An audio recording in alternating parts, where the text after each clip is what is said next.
خلق الإنسان من صلصال كالفخار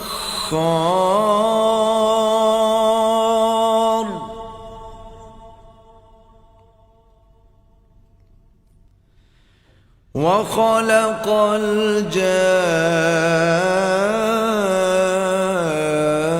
الجان من مارج من نار